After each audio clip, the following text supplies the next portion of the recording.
diku mes kodrave të bukura të Kaninës.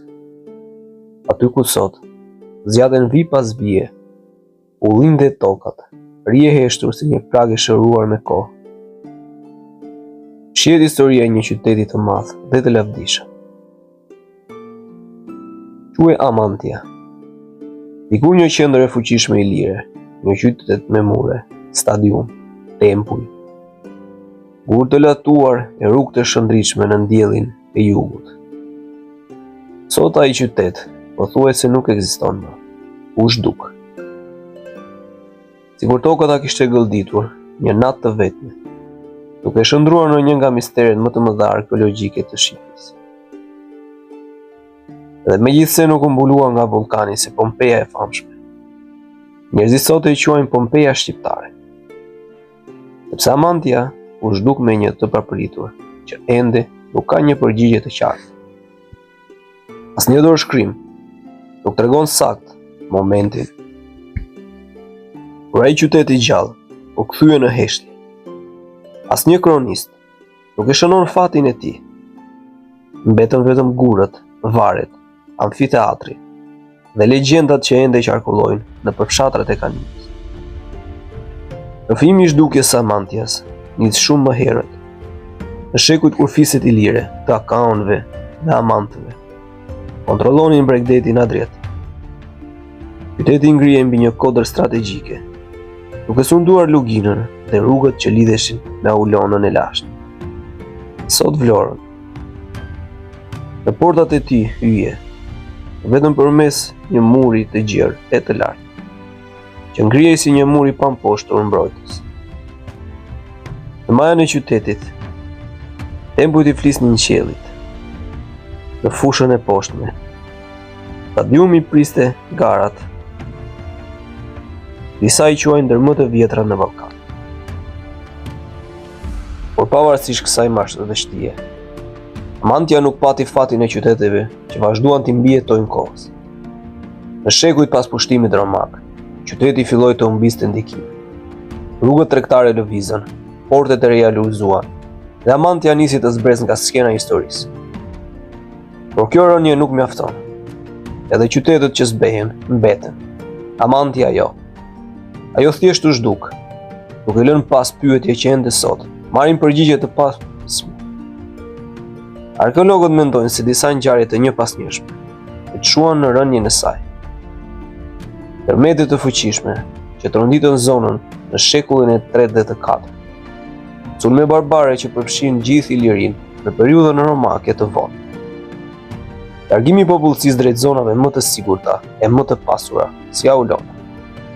Pa banor, pa tregti, pa ushtri. Një qytet vdes shpejt. Gurët shëmben, muret tërmohen, natyra e përpin. Por në këtë histori ka diçka që bie në sy. Zhdukja e Amantis ka qenë aq e plotë, sa për shekuj me radhë, njerëzit nuk dinin as vendodhjen e saktë të qytetit. Thuheshin legjenda. Sa mendonin se ishte nën kodrat që sot quhen qyteza, të tjerë besonin se ishte një qytet i mallkuar që nuk duke i prekur. Vetëm në shekullin e 20, me gërgime të kujdesshme, arkeologët filluan të rindërtojnë cop historinë e këtij qyteti të humbur. Sot, po të ecësh në rënoret e mbetura, ndjen diçka të pazakontë.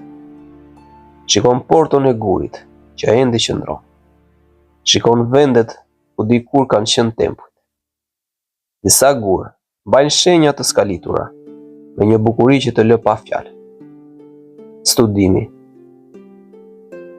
Megjithse i dëmtuar, të jep idenë një qyteti që e donte në ritmin e ndeshjeve, garave dhe festat. Dhe e gjithë kjo flet për një qytet që nuk është zhdukur nga natyra, është zhdukur nga njerëzit, nga historia, nga haresa. Në rrëfimet popullore të Kaninës, thuhet se qyteti ra pas një tradhtie. Se dikush nga brenda hapi portat dhe armiqtë sulmuan befasisht, duke e djegur. Disa të tjerë thonë se qyteti u braktis, sepse mbi të rëndoi një mallkim i lashtë. Në disa tregime, thuhet se poshtë tokës, në thellësi, ekziston ende një pjesë e qytetit që nuk është zbuluar, dhoma të mbyllura, obore, statue e objekte që presin të dalin në dritë. Por historishkrimi modern mbetet më i qetë. Amantia u zhduk sepse rrjedha e historisë ndryshoi. Qyteti që dikur sundonte zonën mbeti vetëm një pikë në një hartë të haruar.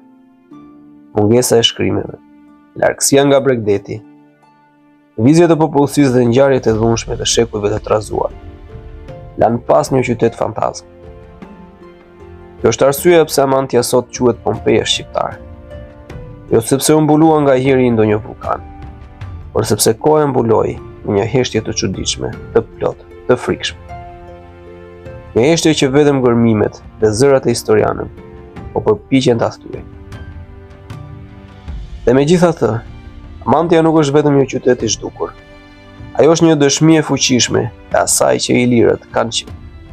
Një popull i qytetëruar, i organizuar me art, arkitekturë, sport, fe dhe jetë të përditshme që sot e rimarin nëpër duart tona gur pas guri.